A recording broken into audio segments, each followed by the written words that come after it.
Speak better English like native. Hello, listen. Do you feel like you know you're not making progress with your spoken English? Like you're stuck?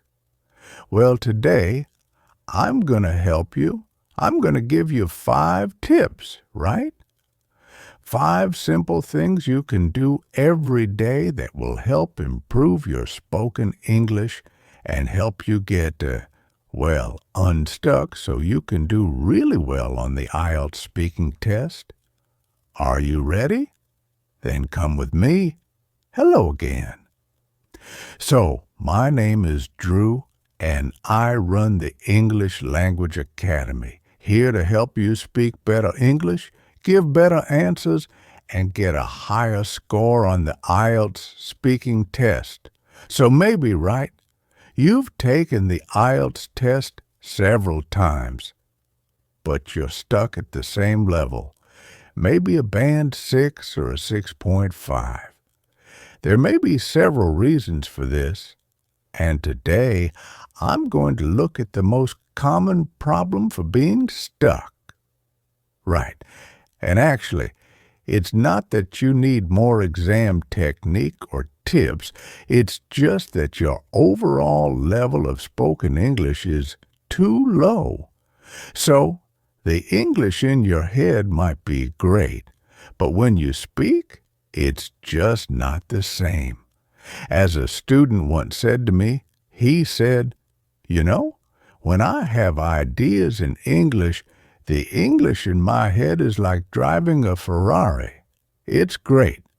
But then, when I speak, it's like a car crash, which is a great image, I think, for many, many students. So today, I'm going to address that and help you improve your spoken English with these 5 tips. I'm going to look at the following: how to learn speaking, how to automate your vocabulary, how to increase fluency, how to gain confidence, and how to make sure you're choosing the right tools to help you. Right, okay, let's begin. So, first of all, how to learn speaking or how to learn how to speak. The most important tip here, I think, is to learn speaking by listening. Unfortunately, many students around the world learn speaking with books by looking at words, by reading and reading aloud. And why? Well, probably because their teachers told them. And the reason their teachers told them is because they learned that at school, too. And I think one reason is, in the past, there was no access to the native speaker voice, right? But the world has changed, and unfortunately, education has not changed, but it needs to. Why is this important? Because speaking and writing are 2 different systems. A bit of history to explain. I like history. Our speech, we have been speaking for over 10,000 years. We have only been writing for maybe 4,000 or 5,000 years. Right. We began writing with the Egyptians and the Sumerians with their cuneiforms in about 3000 BC. Speaking came first. Writing was a way to capture what we say, and grammar is a way to capture what we speak. And it does a pretty good job, but it's not perfect. And yet still, so many people choose books to help them learn to speak. It's the other way around. We should start with the speaking and the listening, and the books come later. It's a bit like, right, imagine Messi, the football player, comes knocking on your door with his football, and he says, "Hey, Drew, would you like to come and play football with me?" And you go, no, actually, I'm just going to stay at home and read this book about football. What? Why would you choose to read about it when you can be doing it, right? And learning really well. I mean, the book can be useful maybe later, but start with the doing. Start with the listening, and the speaking and the writing comes later. Learning by listening. If I haven't convinced you, let me finish with convincing you. Learning by listening has the following benefits. First of all, you learn natural spoken English. You know that the language is spoken, not written. You learn pronunciation. You get the context, so you know how to use the language when you're speaking. It's a no-brainer. You must begin by listening. And I said earlier, right, the world has changed. We are now surrounded by native speaker texts or proficient speaker audio texts, videos, Netflix, YouTube. You can get it anywhere. English Language Academy, if you've heard of that, there are audios all over the world at the click of a button. So start using it. Learn your speaking by listening. Okay, number 2, how to automate vocabulary. I love that word, automate. Great word, Drew. Yes, what does automate mean? It's a good question, and I'm glad you asked. To automate something is to make it automatic, like without thinking. Do you know the phrase autopilot? To do something on autopilot? Sometimes I'm driving on autopilot. It just means I'm driving without thinking at the same time. So, you may know, actually, I have a Fluency course, and a strong focus of the Fluency course is to automate grammar. So we look at maybe 16 different grammatical items, and through practice automate them so you're using them without thinking. Now, you can do the same with vocabulary. Automate your vocabulary. How do you do it? Very simple tip. Tried and tested method, repeat and juggle. What do I mean by that? Well, first of all, you find something to listen to, right? Remember what I said in tip number 1. Learn speaking through listening. You listen to something and you repeat a word or a phrase, maybe a collocation, right? So you're listening to something, for example, an audio tape, and it says, I love Paris. And you go, stop, I love Paris. And you repeat. Right, that's the repeat. Easy peasy. The juggle is that you then change a word. What is juggle? Good question. Let me show you. Juggle, right? Oranges, like the magician. This is juggling. Whoa! Now, why do I call it juggling? I don't. Why do I call it juggling? Because you take a word and you change it. Right. So in our example, I love Paris. I change the word Paris. I love Hanoi. I love New Delhi. I love Manchester. Right? Easy. Now, you can juggle by changing the word, or you can change the tense. I love Paris. I loved Paris. I will love Paris. I used to love Paris. I'm sure I would love Paris if I could go there. Right?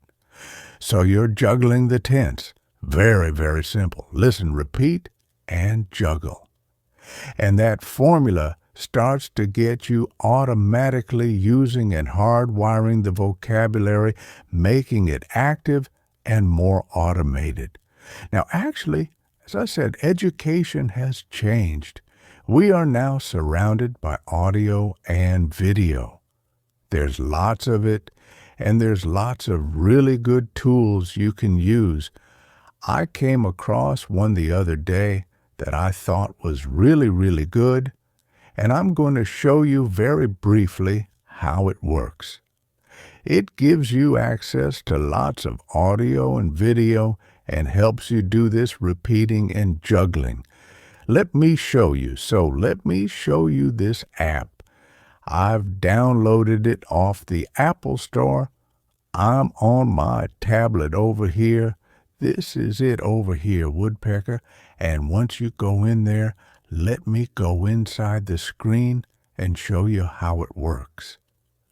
So we've got a whole bunch of YouTube videos. If you've got Netflix, you can go in and sign in and access your Netflix videos. You can go on the web browser and also get some websites here. And there is a built-in dictionary, I think. Now, let's imagine in YouTube, if you want to select by topic, you can. So, if you're interested in in books, you can find all the videos which are related to books. You can also choose by the channel if you prefer, or choose by the teacher. So, all of your famous English teachers are on here.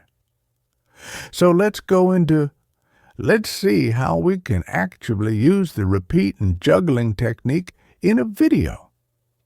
If we go into this video here, right, you can see, you can watch the video. Great. When people ask you what I do, the tape script all the way through the video is here with timestamps. So I can click on any timestamp. He's very popular in his time, and pause, and I can repeat that. Right. He was very popular in his time. I can check the meaning of a word by pressing on it. It tells me the meaning of popular, well-liked, popular dictionary voice. But if I press the timestamp, it will just repeat, he was very popular in his time. He was very popular. He was very popular. Press the timestamp. He was very popular in his time. He was very popular. Great. And now I can juggle. I can change the end. He was very popular 10 years ago. He was very popular 2 years ago. He was very popular a year ago. And so on. He was very popular in his time. Total flexibility to move around and be repeating and juggling. Absolutely brilliant. Great. So that's it. Tip number 2. Listen, repeat, and juggle. Let's move on. Right. Number 3. How to increase your fluency when speaking. So the tip here is to focus on chunks. So, what are chunks, you ask? Chunks are pieces of language, typically 2 words together, or maybe 3 or 4 words that go together normally. So your chunks may be, for example, collocations like heavy rain, right? We don't say big rain, we say heavy rain. These words go together like friends. They stick together. Chunks could be idiomatic expressions like kick the bucket, meaning to die. He kicked the bucket. Kick the bucket. It could be a filler like on top of that. When we say on top of that, you don't want to be thinking, is it in top, on top of this, on top of that? You don't want to be thinking you want a ready-made chunk on top of that. So you learn the chunk without thinking about all the words, and this, as you can imagine, speeds up your fluency. Take collocations. Let's take the word shopping, for example, right?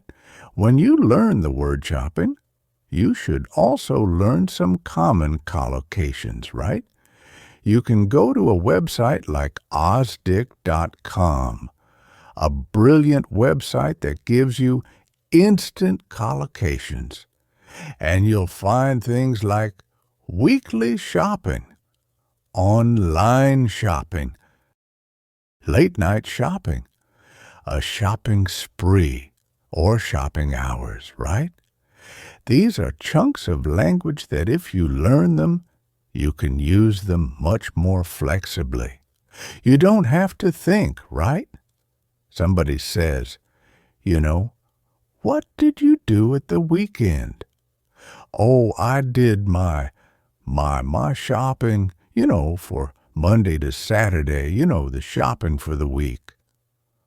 Oh, you mean your weekly shopping? Yes, I did my weekly shopping. If you learn the collocation, it just helps you become much more fluent. It's very simple when you think about it, right? When you learn words, one word, you have to think about putting them together. When you learn chunks, you don't have to think about putting the words together. You just think about putting the chunks together. Imagine this, right? Imagine a builder building a house, and he's using bricks. And he puts the bricks one by one. He puts the bricks on top of each other. That's quite slow and takes time to build a house. But now, imagine somebody has a new invention and gives him 4 or 5 bricks in a layer glued together. And all he has to do is put the layers of bricks on top of each other. It's much faster, and what's more, the house is going to be better because it'll be more accurately aligned.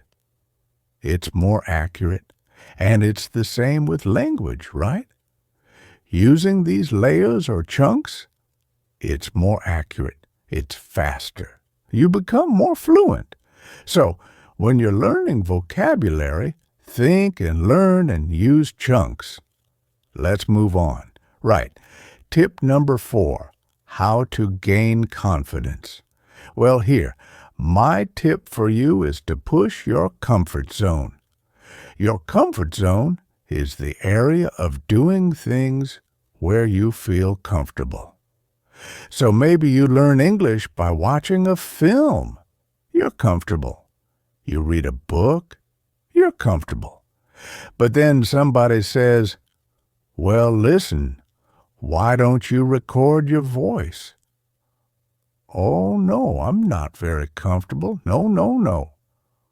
Oh, why don't you get a speaking partner on Facebook? Oh, no, I'm not comfortable with that. Why don't you go and join the classes down the road? Oh, no, I'm not comfortable with that. And so there's almost a fear, if you like, of breaking your comfort zone. But when you use English in the world, you are going to have to interact with other people, speak to strangers, be nervous, make mistakes, and have other people sometimes laugh at your mistakes. It's going to happen. So get used to it. And believe it or not, when you do the IELTS speaking test, you do it with a real person. Yes, the examiners are real people, and you will have to get used to being nervous. Get used to making mistakes in front of them, and get used to those feelings of being uncomfortable. How do you get used to it? Push your comfort zone. Do these things that make you uncomfortable, right? And I think one of the best things you can do, really, is practice with other people. Yes, you can practice speaking on your own. That's great.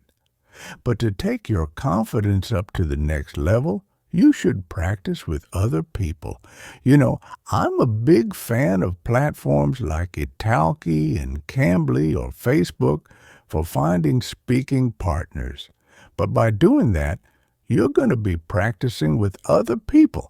Yes, you will feel uncomfortable, but the great news is you will get used to feeling uncomfortable. You'll get used to feeling nervous. You'll get used to making mistakes in front of other people, and then by pushing your comfort zone, you'll be in a much stronger position and have more confidence to face the IELTS examiner on test day.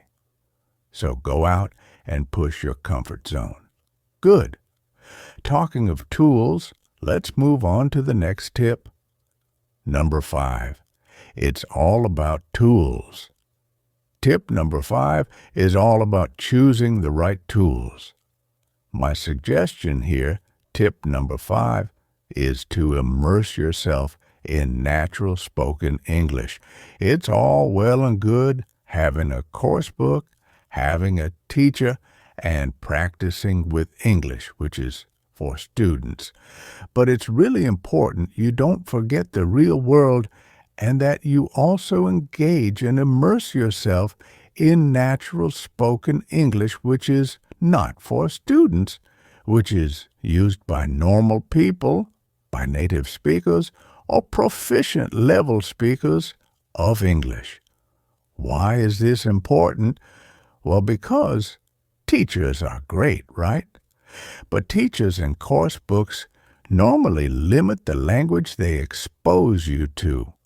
They speak slowly, they correct you, they're polite, they encourage you.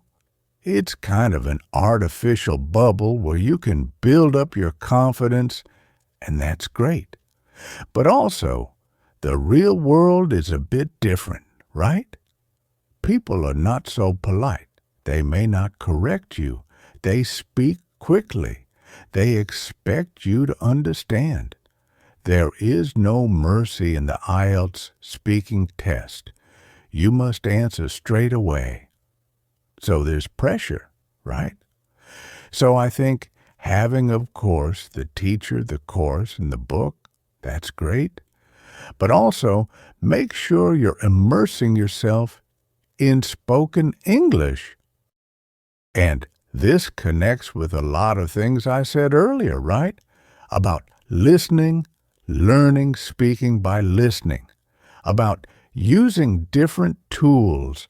So nowadays, there is so much opportunity, and I'm sure you know, through videos and podcasts that you can find on the internet, on your television, or through your radio. If you still have a radio, call me old-fashioned, if you will. But there's lots of opportunity to be listening and watching. I think it's great to be looking at news broadcasts, current affairs shows, chat shows, interviews with people. Great natural English. TED Talks can be great. Obviously, films are good. I mean, bear in mind, films are scripted, so they're semi-natural, but still a great source to immerse yourself in English. And also, there's the tool I mentioned earlier, right? Which I think has a great balance because it's the Woodpecker Learning app. It gives you not only access to ESL stuff, so stuff for students, but also the real-world stuff. You get access, I think, to hundreds of thousands of videos that you can choose from on the app and be watching them all in one place. Lots of them have got subtitles, right? So that gives you the support if you want the written support. But it's a great opportunity to submerge yourself or immerse yourself in the natural English language. Go and check it out. I'll put a link in the notes below. You can go and download it. It's out on Google and Apple. Go and have a look and let me know. Here you go. Let me know in the comments below what you're watching on the app now to help improve your English. Go and check it out. It's free. Of course, lovely. Let's move on. So listen, those are my 5 tips to help you improve your English speaking skills. So, we've looked at how to learn speaking by listening, how to automate vocabulary, repeat, and juggle, how to increase fluency with those chunks, how to gain confidence by pushing your comfort zone, and how to use the right tools and immerse yourself in English. Great. And remember these are tips, but it needs day-to-day practice. Be patient, but be persistent. Keep practicing day after day. That's what it's really all about, because we're talking about increasing your overall level of English. It takes time, but it's fun, it's great, and I hope with these tips it will help you maybe move from being a struggling IELTS student to being a successful IELTS speaker. Now, that would be nice, wouldn't it? Great. That's it.